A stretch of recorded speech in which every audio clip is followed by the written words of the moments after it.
Hi friends, welcome to NSS music kitchen. இன்றைக்கி நம்ம பார்க்க போகிறது மஷ்ரூம் கிரேவி.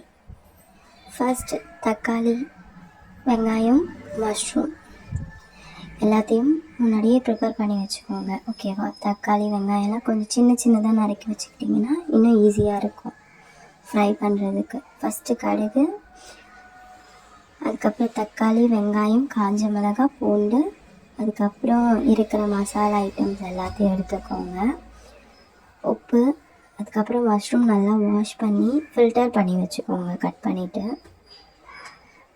அதை ஃபில்டர் பண்ணி நல்லா வச்சுக்கிட்டிங்கன்னா இன்னும் கொஞ்சம் நல்லாயிருக்கும். ஏன்னா வாட்டர் அந்த அளவுக்கு இதுவாகாது.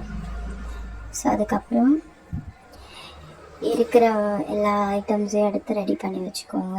ஃபஸ்ட்டு ஒரு கடாயில் எண்ணெய் காய வச்சு கடுகு, உளுத்தம் பருப்பு போட்டுக்கோங்க. அது நல்லா பொரிஞ்சதுக்கப்புறம் கொஞ்சோண்டு காஞ்ச மிளகாய் கொஞ்சம் பொரிஞ்சு வந்ததுக்கப்புறம் பூண்டு இருந்தால் ஒரு 4 பூண்டு இடித்து வச்சு பூண்டு அது கூட மிக்ஸ் பண்ணிக்கோங்க. அதுக்கப்புறம் வெங்காயம் போட்டு நல்லா மிக்ஸ் பண்ணிக்கோங்க. அது பொன்னிறமாக வரைக்கும் கொஞ்சம் வெயிட் பண்ணுங்கள். நல்லா ஃப்ரை பண்ணிக்கோங்க. ஃப்ரை பண்ணி முடித்து நல்லா பொன்னிறமாகணும். அது பொன்னிறமானதுக்கப்புறம் தக்காளி எல்லாம் கட் பண்ணி வச்சுருப்பீங்க இல்லையா? ஸோ அதுக்கப்புறம் இது பொன்னிறமானதுக்கப்புறம் அந்த தக்காளி எடுத்து ஆட் பண்ணிக்கோங்க. தக்காளி ஆட் பண்ணிவிட்டு தக்காளியை நல்லா பாயில் பண்ணிக்கோங்க. இப்போ எல்லாமே நல்லா வேகணும். ஸோ தக்காளி வெங்காயம் எல்லாம் நல்லா வெந்து ஒரு பதத்துக்கு வரணும். ஸோ அதுக்கப்புறம் இது நல்லா மிக்ஸ் பண்ணிகிட்டே இருங்க. ஓகே, மிக்ஸ் பண்ணிவிட்டு கொஞ்சம் உப்பு போட்டுக்கோங்க. சீக்கிரமாக வெந்துடும் தக்காளி. ஸோ தக்காளி எல்லாம் வெந்துற வரைக்கும் வெயிட் பண்ணுங்கள். கொஞ்சம் உப்பு போட்டு அதுக்கப்புறம் கொஞ்சம் மஞ்சள் தூள், அப்புறம் கரம் மசாலா, ஸோ இதெல்லாம் போட்டுட்டு கொஞ்சம் மிக்ஸ் பண்ணிக்கோங்க. அதுக்கப்புறம் கொஞ்சம் மல்லித்தூள், அப்புறம் மல்லித்தூள் போட்டதுக்கப்புறம் திரும்பவும் கொஞ்சம் மிக்ஸ் பண்ணிக்கோங்க. அதுக்கப்புறம் கொஞ்சம் ஆச்சி மிளகாத்தூள், அதாவது எல்லா மசாலா தூளும் மிக்ஸ் ஆகியிருக்கும், அது கொஞ்சம் போட்டு மிக்ஸ் பண்ணிக்கோங்க. அதுக்கப்புறம் கொஞ்சம் இஞ்சி பூண்டு பேஸ்ட்டு.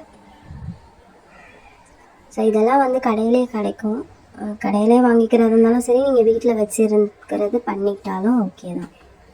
ஸோ அதை நல்லா மிக்ஸ் பண்ணிவிடுங்க. ஓகேவா? நல்லா மிக்ஸ் பண்ணிகிட்டே இருந்தீங்கன்னா அது கொஞ்சம் கட்டியாக ஆரம்பிக்கும்.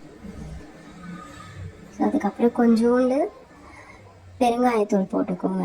ஓகேவா? ரொம்ப வேண்டாம், கொஞ்சம் ருசிக்காக கொஞ்சம் பெருங்காயத்தூள் போட்டுக்கோங்க.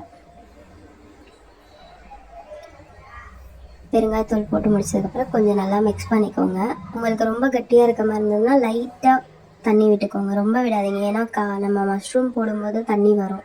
ஸோ அதனால் கொஞ்சமாக தண்ணி விட்டு மிக்ஸ் பண்ணிக்கிட்டிங்கன்னா கொஞ்சம் கிரேவி அப்படி நல்லா கொஞ்சம் லைட்டாக இதுவாக இருக்கும். ஸோ அதுக்கப்புறம் மஷ்ரூமை கொஞ்சம் ஆட் பண்ணிக்கோங்க. ஓகேவா? மஷ்ரூம் ஆட் பண்ணிவிட்டு மஷ்ரூமை ஃபுல்லாக மிக்ஸ் பண்ணிக்கோங்க நல்லா. ஸோ நல்லா எல்லா மசாலாவும் அந்த மஷ்ரூம் ஃபுல்லாக மிக்ஸ் ஆகணும்.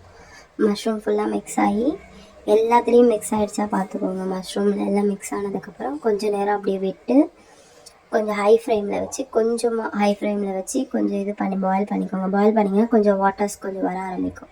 ஸோ அதுக்கப்புறம் திரும்பவும் சிம்மில் வச்சுக்கோங்க. கேஸை சிம்மில் வச்சுட்டு நீங்கள் திரும்பவும் பாயில் பண்ண ஆரம்பிச்சிருங்க. ஓகேவா? பாயில் பண்ணிகிட்டே இருந்தீங்கன்னா ஸோ அதுலேருந்து மஷ்ரூம்லேருந்தே தண்ணி நிறைய வரும்.